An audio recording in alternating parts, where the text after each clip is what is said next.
Bonjour à tous, mon nom est Simon Girard, professeur à l'Université du Québec à Chicoutimi, et aujourd'hui je vous parle d'un sujet totalement d'actualité, je vais vous parler des fake news.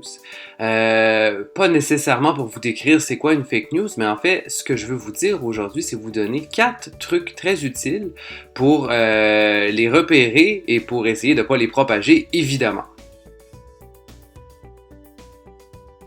Premier truc qu'on peut utiliser pour déterminer si on est en présence d'une vraie nouvelle ou d'une fake news, c'est de regarder la crédibilité de l'émetteur de l'information. Ça, il y a plusieurs manières de le faire, évidemment. C'est sûr que si vous vous retrouvez devant un article Facebook qui ne cite absolument rien, déjà, ça devrait lever une lumière dans votre tête. Sinon, c'est de s'assurer, c'est-tu sur un site de nouvelles, c'est-tu sur un site de vulgarisation scientifique, est-ce que c'est un site qui semble être biaisé ou pas, et enfin de regarder qui est l'auteur aussi. Est-ce que l'auteur, il a jamais écrit un texte de sa vie, puis là, soudainement, il se prétend un expert dans une matière ou dans un domaine qui est assez complexe. Le deuxième élément, c'est de s'assurer que la qualité de la nouvelle et ainsi que sa précision soit toujours valide. Est-ce que c'est un article qui a été publié il y a 15 ans? Est-ce que c'est un article qui a plein de fautes d'orthographe ou des fois qui a l'air de des mauvaises traductions?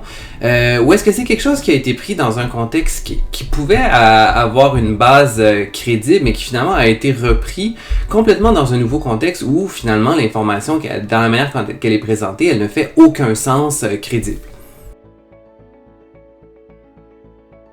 Élément, c'est hyper important de s'assurer de la qualité des sources et des citations. On va rarement prendre le temps d'aller directement à l'article scientifique et souvent on va être dans un contexte de vulgarisation. À ce moment-là, dans ces articles-là, ils vont souvent citer plusieurs sources pour supporter le message qu'ils sont en train de véhiculer.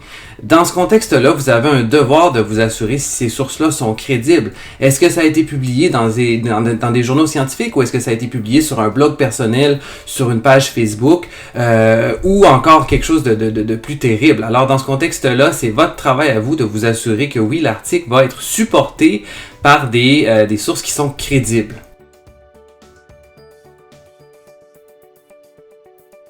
En cas de doute, il ne faut pas hésiter à demander l'avis d'un expert.